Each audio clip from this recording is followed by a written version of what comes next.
So guys जो Henry ने retain किया अपना टीएनए वर्ल्ड चैंपियनशिप का टाइटल। और गाइज इसके अलावा निक नेमिथ को क्यों किया गया 4 हफ्तों के लिए बाहर। और गाइज मैसा स्लैमोविच ने भी रिटेन किया अपना नॉकआउट वर्ल्ड चैंपियनशिप। और इसके अलावा हमें क्या कुछ देखने को मिला आज की टीएनए इम्पैक्ट में, चलिए जानते हैं आज की इस वीडियो में। नमस्कार दोस्तों, मैं हूं आपका दोस्त रोहित और आपका स्वागत है आपके अपने चैनल टीएनए हिंदी इन्फो में।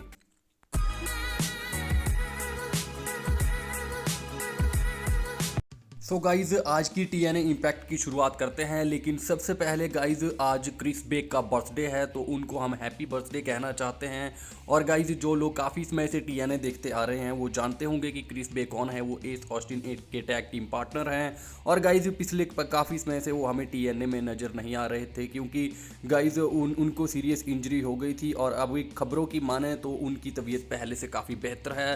सो गाइज हम भगवान से कामना करते हैं कि वो जल्दी ही ठीक होकर आए और टीएनए में एक बार फिर से रसल करते हुए हमें नजर आए।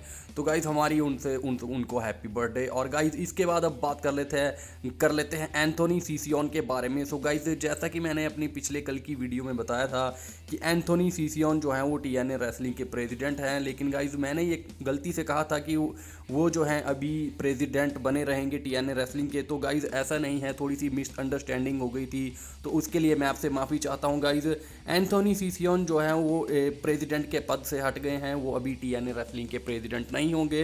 गाइज कार्लोस सिल्वा न्यू प्रेसिडेंट बनने जा रहे हैं टीएनए रेसलिंग के। कार्लोस सिल्वा होंगे न्यू प्रेसिडेंट। और गाइज एंथोनी सीसियोन की बात की जाए तो उनका 1 साल का कार्यकाल रहा टीएनए में एज ए प्रेसिडेंट। और गाइज अभी तो वो टीएनए के प्रेसिडेंट पद को छोड़ रहे हैं, लेकिन गाइज वो anthem sports and entertainment company को नहीं छोड़ रहे हैं, वो टीएनए और एंथम का पार्ट बने रहेंगे। और गाइज इसके बाद अब बात कर लेते हैं आज की टीएनए इम्पैक्ट की। तो गाइज आज की टीएनए इम्पैक्ट की शुरुआत होती है TNA world heavyweight championship match से, जो हेनरी वर्सेस जेक समथिंग के मैच के बीच में। गाइज जैसा कि हम जानते हैं कि लास्ट वीक की टीएनए इम्पैक्ट ने जेक समथिंग ने जो है चैलेंज किया था जो हेनरी को टीएनए वर्ल्ड टाइटल के लिए, तो उसी के रिगार्डिंग ये मैच बुक किया गया था। गाइज बात करें इस मैच की, जो हेनरी ने स्टैंडिंग सप्लेक्स लगाया जेक समथिंग को, उसके थोड़ी देर बाद हमें जेक समथिंग का क्लोज लाइन देखने को मिली, जिसके बाद 2 काउंट भी होते हैं जो हेनरी को। लेकिन उसके बाद अंत में जो है स्टैंडिंग ओवेशन लगाते हैं जो हेनरी और इस मैच को वहीं पे ही जीत जाते हैं। लेकिन गाइस उस मैच के बाद रियान नेमिथ, निक नेमिथ के छोटे भाई रिंग में आते हैं और वो जो हेनरी को काफ़ी बकवास करते हुए हमें नज़र आते हैं। और वो अपने ब्रदर निक नेमिथ की तारीफ करते हैं और उनको काफ़ी चिढ़ाने की कोशिश करते हैं। और इतने में वहाँ पे सेंटिनो मरेला की एंट्री हो जाती है और इतने में जेक समथिंग जो है वो किक लगा देते हैं हेनरी को। और गाइज इतने में वहाँ पे निक नेमिथ की भी एंट्री हो जाती है और निक नेमिथ सुपर किक लगाते हैं जेक समथिंग को।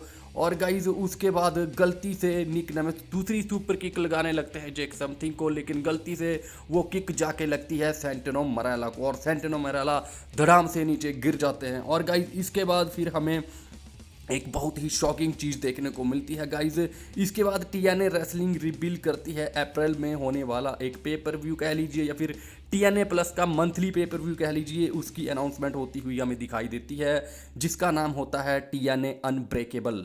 जी हाँ गाइज, टीएनए अनब्रेकेबल भी यहाँ पे अनाउंस हो गया है, जो कि हमें अप्रैल 17 को देखने को मिलेगा।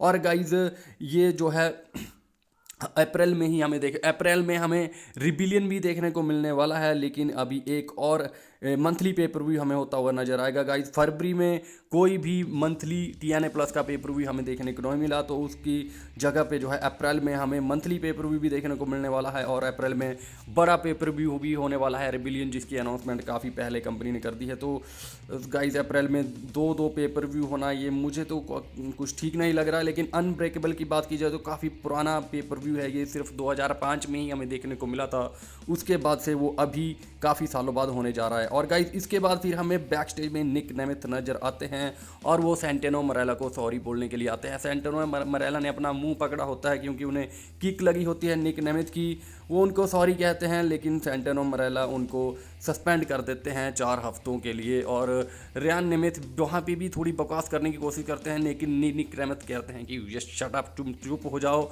और उनको दोबारा से सॉरी बोल के वो वहाँ से चले जाते हैं। तो गाइज यहाँ से एक चीज़ तो कन्फर्म हो गई कि अब निक नेमिथ 4 हफ्तों के लिए टीएनए रेसलिंग से बाहर हो चुके हैं। और गाइज इसके बाद फिर हमें Ash and Heather by Elegance ring में आते हुए नजर आते हैं और उनका मैच हमें देखने को मिलता है किंग बीस के साथ। किंग बीस जो है वो farmer NWE woman tag team champions होती हैं। और गाइज बात की जाए इस मैच के रिजल्ट की, तो यहाँ पे farmer NWA woman tag team champions जो हैं इस मैच को हार जाती हैं और S and Heather by elegance इस मैच को जीत जाती हैं। लेकिन गाइज मैच के बाद बाई एलिगेंस जो है इनके साथ अच्छा बर्ताव करती हुई नज़र नहीं आती हैं। वो किंग बीस की काफ़ी इंसल्ट करती हैं और उनके मुंह पे लिपस्टिक पोतती हुई हमें नज़र आती हैं। लेकिन गाइज उसके बाद वहाँ पे TNA knockout tag team champion Spitfire आ जाती हैं और बाई एलिगेंस वहाँ से भाग जाती हैं। और गाइज इसके बाद फिर हमें बैक स्टेज में JDC एंड लियोन स्लैटर वाला एक सेगमेंट देखने को मिलता है, जिसमें JDC लियोन स्लैटर को कुछ बकवास करते हुए नजर आते हैं, क्योंकि द हार्डीज़ ने लास्ट वीक की TNA इम्पैक्ट में उनका साथ दिया था। तो इसी बारे में इनके बीच में काफ़ी धक्का मुक्की वाला सेगमेंट भी हमें देखने को मिल जाता है। लियोन स्लैटर को उनकी बकवास ज़रा भी पसंद नहीं आती है और JDC भी उनको धक्का लगाते हैं कि तुम तो मेरे सामने बच्चे हो। इस तरह से इन दोनों के बीच में भी गर्मी वाला सेगमेंट हो चुका था। और गाइज इसके बाद फिर हमें मुस्तफ़ा अली नज़र आते हैं, उनकी टाउन हॉल मीटिंग हमें देखने को मिलती है। और गाइज उनके साथ Tessa Steels and good hands, जिनको अभी उन्होंने ग्रेट हैंड्स का नाम दे दिया है, वो भी नज़र आते हैं। और मुस्तफ़ा अली कहते हैं, वो डिक्लेयर करते हैं कि वो हैं इस वक्त न्यू लीडर ऑफ TNA। और गाइज ये बात कहीं ना कहीं टॉमी ड्रीमर को भी अच्छी नहीं लगती है। टॉमी ड्रीमर आ जाते हैं और मुस्तफ़ा अली कहते हैं कि तुम क्यों आ रहे हो, मैं तुम्हारी बहुत रिस्पेक्ट करता हूँ। टॉमी ड्रीमर कहते हैं कि मैं अपने लिए नहीं आ रहा हूँ, ज़रा उधर देखो। और उधर चेयर पे माइक सेंटाना बैठे होते हैं, तो ये कहीं ना कहीं माइक सेंटाना की ओर जो है टॉमी ड्रीमर की ओर से इशारा किया जाता है। तो आने वाले समय में हमें माइक सेंटाना के साथ जो है मुस्तफ़ा अली का लंबी राइवलरी देखने को मिल सकती है। और गाइज इसके बाद फिर हमें मैच देखने को मिलता है फ्रैंकी कजेरियन वर्सेस सैमी कैलाहन के बीच में। तो गाइज इस मैच में सैमी कैलाहन की एंट्री होती है, लेकिन गाइज सैमी कैलाहन को पहले ही Steph De Lander and Mance Warner जो है पिटते हुए ले आते हैं मेन स्क्रीन के पास। उसके बाद जो है मैच सैमी कैलाहन मैच को स्टार्ट करवा देते हैं कि मैं मैच लड़ूंगा फ्रैंकी कजेरियन के साथ। गाइज बात की जाए इस मैच के रिजल्ट की, तो गाइज यहाँ पे Steph De Lander and Mance Warner की इंटरफेरेंस के कारण जो है सैमी कैलाहन इस मैच को हार जाते हैं, फ्रैंकी कजेरियन इस मैच को जीत जाते हैं। लेकिन उसके बाद सैमी कैलाहन मैंस वार्नर को कहते हैं कि अगर तुम मर्द के बच्चे हो तो आओ अभी मेरे से फाइट करो। और सैमी कैलाहन उनके ऊपर हमला कर देते हैं। गाइज वहाँ पे सिक्योरिटी भी आ जाती है और सिक्योरिटी मैंस वार्नर को भी पकड़ लेती है और सैमी कैलाहन को भी पकड़ लेती है। लेकिन कहीं ना कहीं यहाँ पे सैमी कैलाहन मैंस वार्नर के ऊपर भारी नज़र आ रहे थे। और गाइज इसके बाद फिर हमें बैक स्टेज में जिया मिलर नज़र आती हैं जॉस अलेक्जेंडर के साथ।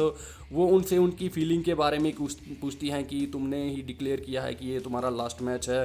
तो गाइज जॉस अलेक्जेंडर यहाँ पे अपने बारे में बताते हैं। वो कहते हैं कि मेरा 6 साल का तगड़ा कैरियर रहा है TNA में, मैंने काफ़ी अच्छा काम किया है और लेकिन मैं अभी आगे जा रहा हूँ। और उन्होंने TNA रेसलिंग की भी काफ़ी तारीफ़ की कि TNA रेसलिंग अर्थ की सबसे अच्छी रेसलिंग कंपनी है।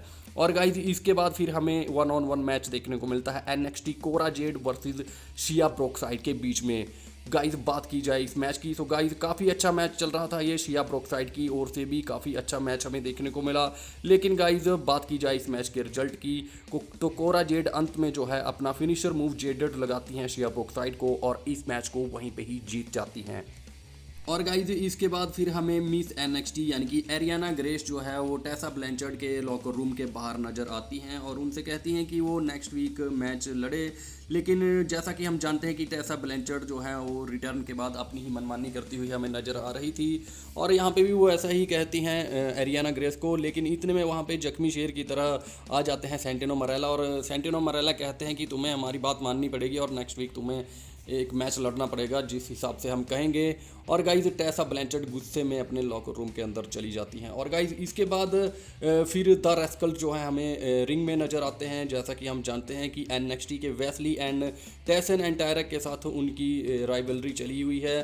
तो guys Wes Lee and Tyson and Tyriek भी वहाँ पे आ जाते हैं और रैस्कल्स के बारे में बकवास करने लग जाते हैं और उनसे भिड़ने के लिए रिंग की ओर जाने लगते हैं। लेकिन इतने में एस ऑस्टिन भी आ जाते हैं रैस्कल्स की मदद करने के लिए और गाइज इन सभी के बीच में आपस में मारपीट शुरू हो जाती है। और गाइज वेस्ली की ओर से लो ब्लो लगाया जाता है द रैस्कल्स के दोनों मेंबर्स को, जो कि उनके ही पुराने फ्रेंड्स थे। बाद में NXT में जाकर वो अलग हो गए थे द रैस्कल से। जो लोग काफ़ी समय से TNA और NXT देखते हैं उनको पता होगा। और गाइज इस तरह से फिर द रेस्कल्स एंड एस ऑस्टिन की पिटाई होती हुई हमें दिखाई नज़र आती है वेस्ली एंड टेरेस एंड टायरेक के द्वारा। और गाइज इसके बाद फिर हमें बैक स्टेज में फर्स्ट क्लास नज़र आते हैं, यानी कि एजे फ्रांसिस एंड केसी नवारो, और इनकी ओर से यह कहा जाता है कि वो आने वाले समय में एक बहुत बड़ी अनाउंसमेंट करने वाले हैं। और गाइज इसके बाद फिर हमें टीएनए नॉकआउट वर्ल्ड चैंपियनशिप के लिए मैच देखने को मिलता है मैसा स्लैमोविच वर्सेस सेवेना इवेंट्स के बीच में। जैसा कि गाइज हम जानते हैं कि सेवेना इवेंट्स में लास्ट वीक की टीएनए इम्पैक्ट में जो है बैटल रॉयल जीती थी, नॉकआउट बैटल रॉयल, तो उसी के रिगार्डिंग का मैच था, ये नंबर 1 कंटेंडर बनी थी। बात की जाए इस मैच की, सो गाइज इस मैच में टेसा ब्लैंचर्ड भी हमें बैक स्टेज में इस मैच को देखती हुई नज़र आ रही थी। और गाइज इस मैच को मैसा स्लैमोविच जीत जाती हैं, अपना फिनिशर मूव रैक्यूम लगा के वो इस मैच को जीत जाती हैं और सेवेना इवेंट्स इस मैच को हार जाती हैं। और गाइज इसके बाद फिर हमें आज का आखिरी मैच देखने को मिलता है Eric Young versus Josh Alexander के बीच में, जो कि जॉश अलेक्जेंडर का उनके ही कहने पे आखिरी मैच था। इसके बाद वो टीएनए को छोड़ के जा रहे हैं। गाइज यहाँ पे विलियम्स एंड आइकारूस भी आ जाते हैं, जो कि एरिक यंग के ही, पहले वो जॉश अलेक्जेंडर के ही फ्रेंड थे नॉर्थन आर्मरी के नाम से। उनकी प्रेजेंस भी हमें यहाँ पे देखने को मिलती है, जिसकी बदौलत जॉश अलेक्जेंडर का ध्यान भटक जाता है और एरिक यंग अपना पाइल ड्राइवर फिनिशर मूव जो है लगाते हैं जॉश अलेक्जेंडर को और इस मैच को जीत जाते हैं और जॉश अलेक्जेंडर इस मैच को हार जाते हैं। तो गाइस जॉश अलेक्जेंडर की ओर से हमें यहाँ पे काफ़ी दुख हो रहा है, वो अब टीएनए से जा रहे हैं। उनका बहुत ही तगड़ा रिकॉर्ड रहा है टीएनए में, वो longest running TNA world champion भी हैं। सो गाइज आज की टीएनए इम्पैक्ट की समाप्ति हो जाती है। आपको कैसा लगा आज का टीएनए इम्पैक्ट का एपिसोड, आप कमेंट्स में जरूर बता सकते हैं। सो गाइज आज की वीडियो में इतना ही, हम जल्द मिलते हैं नेक्स्ट वीडियो में टीएनए रेसलिंग से रिलेटेड कुछ और इंटरेस्टिंग अपडेट्स के साथ। तब तक के लिए मैं लेता हूं आपसे इजाज़त, धन्यवाद।